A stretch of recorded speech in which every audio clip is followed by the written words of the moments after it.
Allora, stiamo parlando di reati, di crimini, stiamo parlando di giustizia, degli iter anche processuali, non soltanto, di tempi. I tempi lunghi della nostra giustizia, vero, che hanno varie ripercussioni e conseguenze, non da ultimo.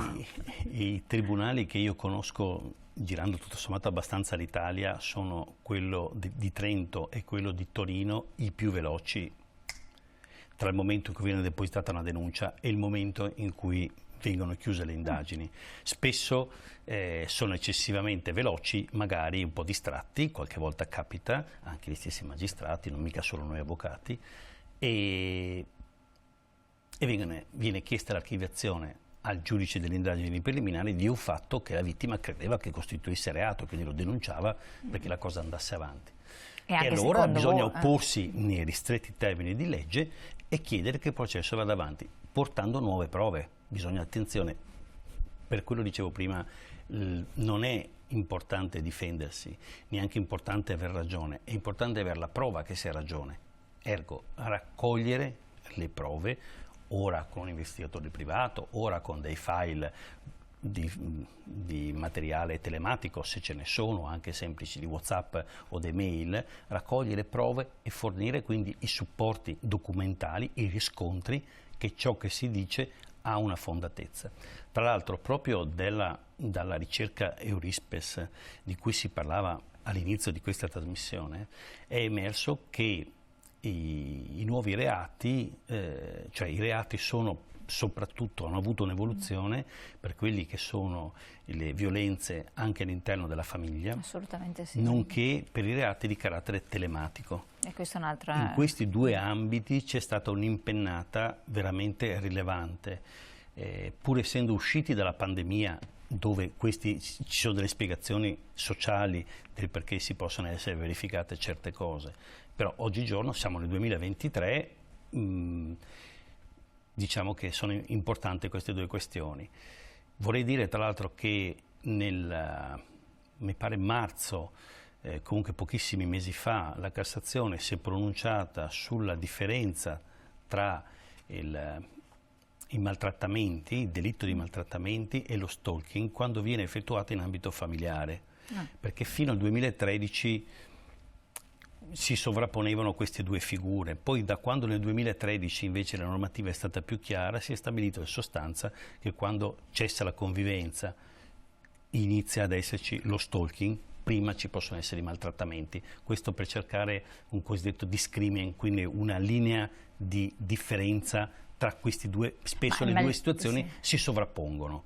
Certo, ma maltrattamento è anche qualcosa di fisico. Maltrattamento possono essere anche parole pesanti che vengono dette e ripetute. Oppure spintoni. Anche, certo, mentre possono essere fisiche. Non è spintoni, non c'è l'aspetto. No, però possono essere comportamenti che possono essere assurdi nell'uno piuttosto che nell'altra fattispecie. Quindi c'è una sovrapposizione. Allora, come distinguere in questi casi?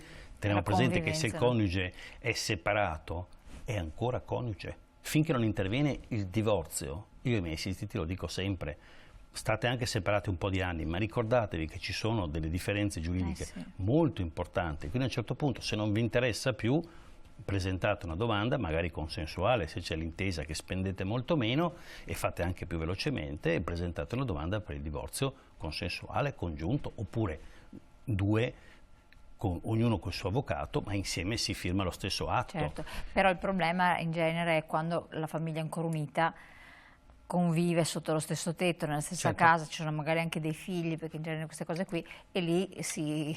Ma addirittura queste cose ci sono, se c'è una separazione già verificatasi, non si convive più, ma non sono ancora divorziati, la famiglia c'è ancora sulla carta.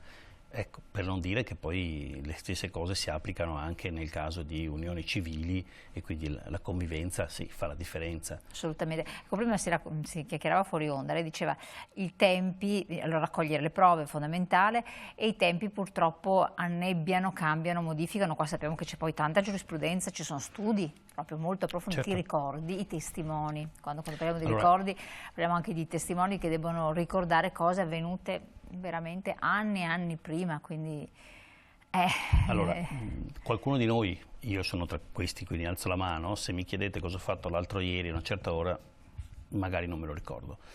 Ma non perché non abbia memoria, perché è stata sovrapposta da tutta una serie di altre attività, da altri incombenti, si confonde un giorno con l'altro, quindi se non è una vicenda particolare per cui ti ricordi di aver visto Tizio pugnalare in mezzo alle scapole qualcun altro, forse passa nel dimenticatoio. Quando a distanza di anni un magistrato o un difensore ti chiede, mi dica lei cosa ha fatto in quel certo giorno, in quella certa ora, in quella piazza, io francamente ho imparato che diffido da persone che si ricordano troppo bene tutte le cose. Ci si può ricordare qualcosa perché uno dice, mi ricordo che quel giorno mi sono caduti gli occhiali alla mattina e quindi li avevo rotti, quindi mi ricordo che ero senza occhiali, mi ricordo quella circostanza perché è una circostanza di fatto a cui la memoria si aggancia come un supporto. Esatto. Ma è vero anche che i testimoni, le persone possono alterare in buona fede la realtà, il ricordo della realtà. Si convincono di una certa cosa. Esatto. Anche la vittima stessa può capitare. Si convincono, nel frattempo possono aver letto anche tra filetti di giornale o via internet dove la cosa è stata riferita in modo parzialmente difforme, qualche volta in modo inveritiero, perché questo è il punto del falso, no? Le cose vengono riferite, si mescolano i ricordi e le persone raccontano ciò che vogliono, raccontano sotto il vincolo, diciamo, del giuramento, cioè di dire la verità e comunque di non tacere nulla di ciò che è detto intorno ai fatti su quali si viene interrogati. Ricordiamo che se si è familiari c'è una dispensa per cui si è esonerati dal deporre, ma il giudice dà un avviso e quindi se si decide, questo all'inizio della testimonianza, comunque di dire giudice io voglio raccontare lo stesso quello che è successo quel giorno, anche se l'imputato è una persona a me legata da vincoli familiari, a quel punto bisogna dire la verità. Ecco. La cosa migliore è, non posso dire fotografare, ma in realtà raccogliere le prove quando i ricordi sono ancora freschi e produrli, usarli nel processo. Quindi è lecito che una persona quando è in concomitanza di un fatto di un certo tipo, cioè si prenda giù nota, si faccia una specie di report o diario dell'evento. Io ai miei assistiti chiedo sempre, scrivetevi ciò che è successo a mente fredda, finché ve lo ricordate, perché poi quando passa qualche anno, e non occorre che passino 10 anni, bastano anche 5 o 3, ci si confonde, quindi scrivetevi 3 righe, 10 righe su quello che è successo, come sono andate le cose. E se viceversa il difensore sa fare il proprio lavoro di avvocato penalista, io ritengo debba svolgere investigazioni difensive, deve convocare solitamente nel proprio studio, dare tutti gli avvisi alle persone informate sui fatti, perché possono non comparire, noi non abbiamo alcun obbligo di obbligare le persone a venire da noi, costringerle, come invece può fare il pubblico ministero. Però se le persone vengono spontaneamente in adempimento del dovere civico, morale e sociale di collaborare a che emerga la verità, quel materiale che viene raccolto forse verrà utilizzato un domani, ma se lo uso nelle indagini sarà in aiuto alla memoria. Tutte le volte che io faccio questo materiale, il testimone può anche non ricordarsi, ma se io ho il materiale e l'ho depositato in tribunale, a questo punto lo posso usare. Certo, questo è importantissimo. È importantissimo. Quando il soggetto agente, quindi l'imputato, la vittima, l'imputato, insomma, viene individuato, quindi abbiamo dei casi, tra l'altro anche recenti, che si sono verificati nel territorio nostro, anche fuori territorio, eccetera. È quella persona e quindi viene fatta la querela e tutto. Perché non è così automatico che debba prendere un certo rapido iter e andare alla condanna? E questo lascia perplesse a volte anche a male. Un caso di cui non sono difensore, quindi non è opportuno che io parli nel dettaglio della vicenda legale che riguarda questi soggetti. No, ma se dico la parola Olindo, a tutti vengono in mente tante cose e anche capiamo che forse le cose non sono andate come avrebbero potuto andare.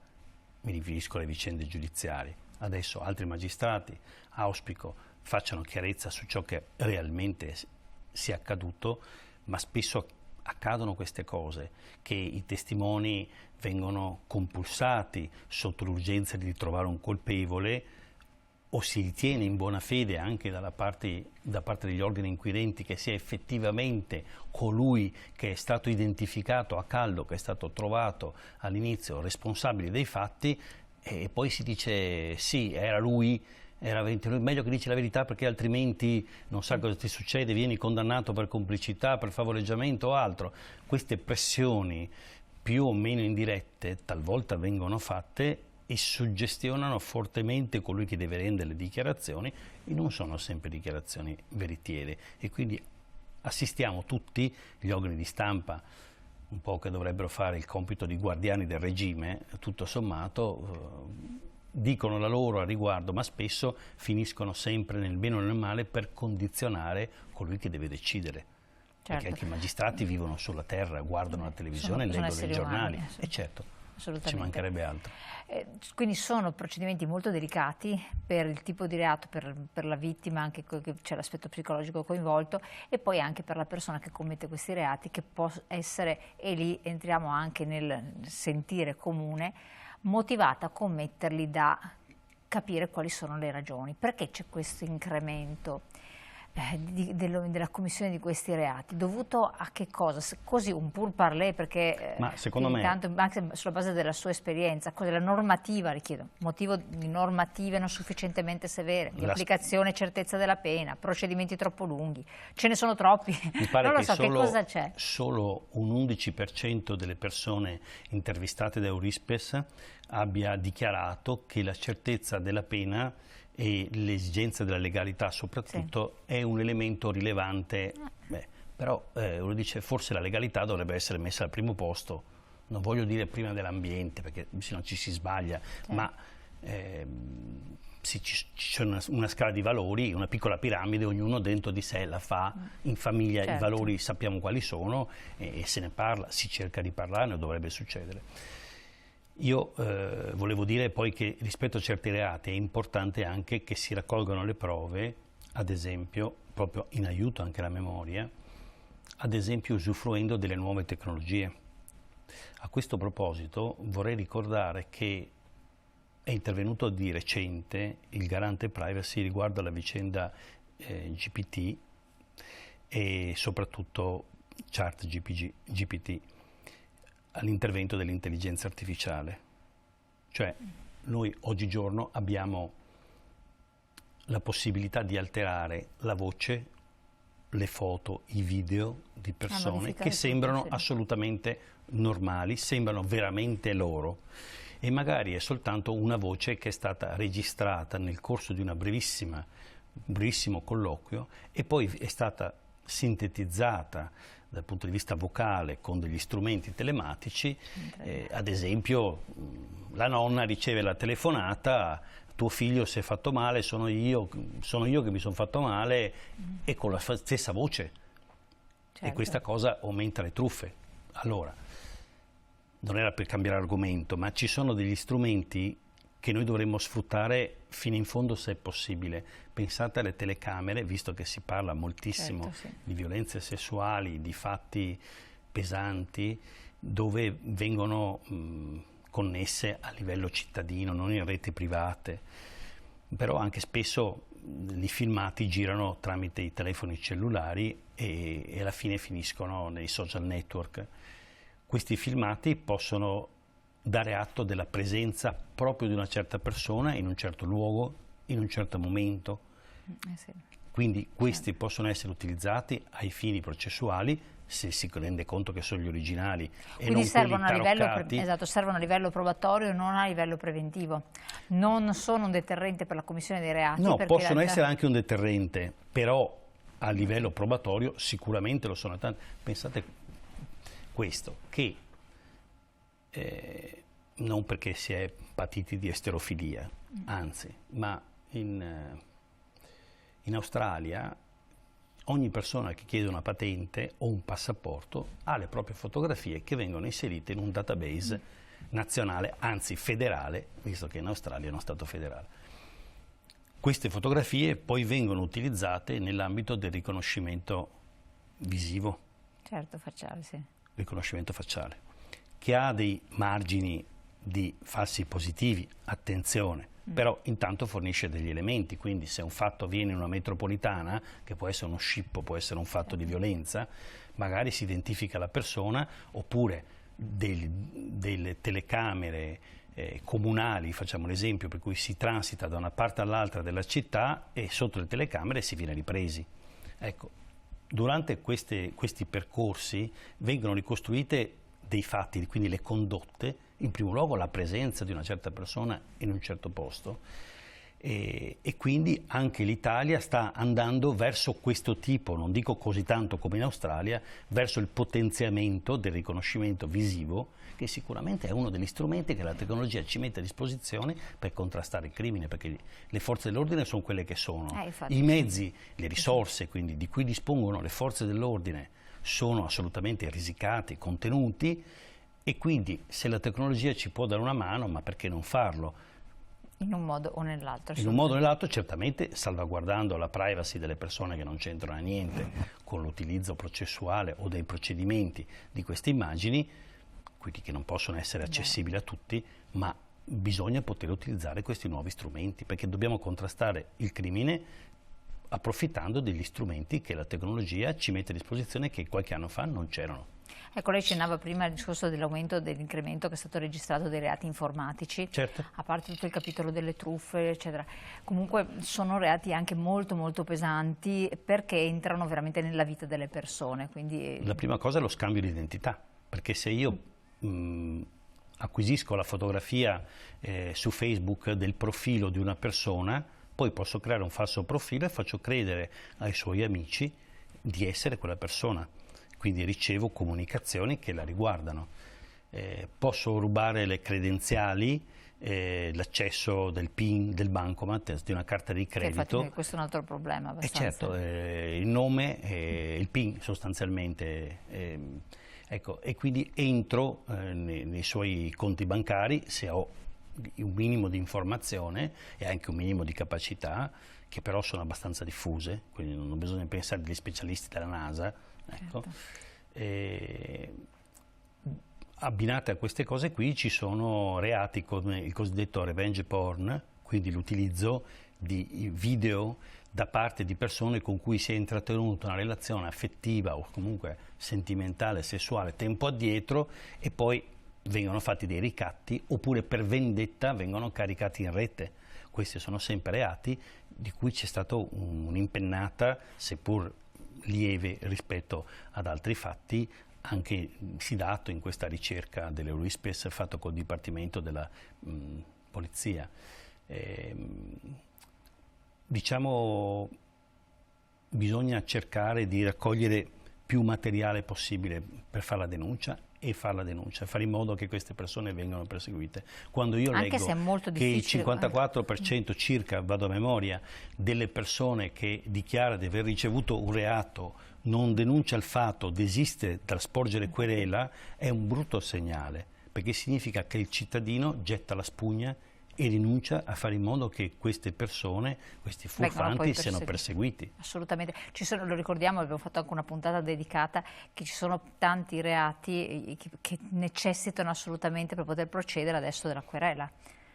Partite dal presupposto che se andate a fare una denuncia, trasformatela, tanto a voi non costa niente, in querela, e deve essere scritto dall'ufficiale di polizia giudiziaria o dall'avvocato che chiedo che si proceda, quindi sporgo querela, parola Bravo, ho fatto magica. Bene a sottolineare questa cosa, perché uno non ci pensa. Assolutamente, parola magica. Oggi tantissimi reati, soprattutto quelli dove sono in gioco interessi che riguardano il privato, pensiamo a un furto, tanto si sporga querela, tanto è sempre rimettibile di regola, e quindi... E questo è molto molto importante. Si sporga querela, certo.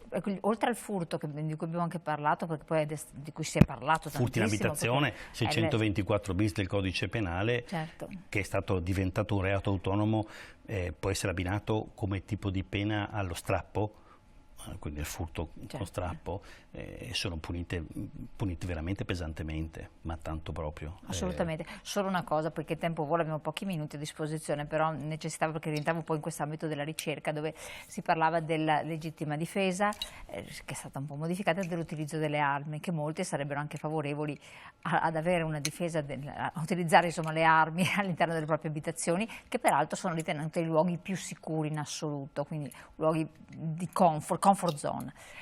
Cos'è cambiato nella sostanza del discorso della legittima difesa? Ne parlammo tanto tempo fa ancora. Sì, ne parlammo tempo fa, addirittura quando era stata approvata la legge con le sue varianti che poi sono arrivate.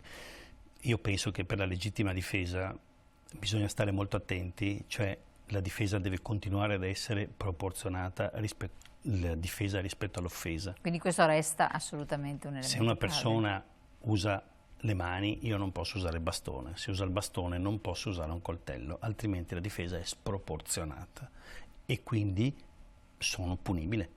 Dici, ma mi sono difeso, non lo puoi fare. Ricordiamo che tutte le volte che è possibile non offendere come risposta, devo scegliere di non offendere, anche se è soltanto una reazione all'aggressore. Uno dice, ma se mi vengono in casa cosa devo fare? Quello è un altro tipo di problema, perché mi subentra il problema che fino a un istante prima stavo dormendo e quindi magari sono stordito e ho anche una reazione, ma sappiamo i casi dove poi difficilmente si viene assolti, spesso si dà un eccesso colposo in legittima difesa, perché dice, se ti fossi reso un attimino più conto, non fossi stato così frettoloso, le cose non sarebbero andate come poi c'è stato quell'epilogo funesto che è successo. Quindi io sconsiglierei alle persone, ad esempio, se devono uscire da soli di sera, di portarsi dietro un coltello, anche perché non si sa mai se la persona con cui ci si trova è più abituata, è più veloce a muovere il coltello. Quindi se io porto un coltello, sto portando una potenziale arma che mi venga tolta da chi la sa maneggiare e mi venga usata. Ma per le donne, ritornando quindi e chiudendo il tema iniziale, il famoso spray peperoncino, di cui anche parlavamo tempo addietro. Sì, secondo me può essere una buona soluzione, purché si tratti di uno spray al peperoncino, di quelli ammessi che hanno un'abilitazione per essere venduti secondo le regole, hanno una percentuale di dannosità relativa, che vengono tollerati dall'ordinamento. Ecco, tutte le altre volte in cui si può uscire, andare in bagno con l'amica anziché da sola e si evita di essere violentati in bagno dal malintenzionato di turno, penso che sia la soluzione migliore, cioè evito, dice ma questa cosa limita la mia libertà, ho capito, però se vai in un luogo dove c'è di tutto e di più, magari attrezzati un po', vai con l'amica, certo, in modo tale da essere in grado anche solo di dire aiuto, perché se sei da solo chi ti sente?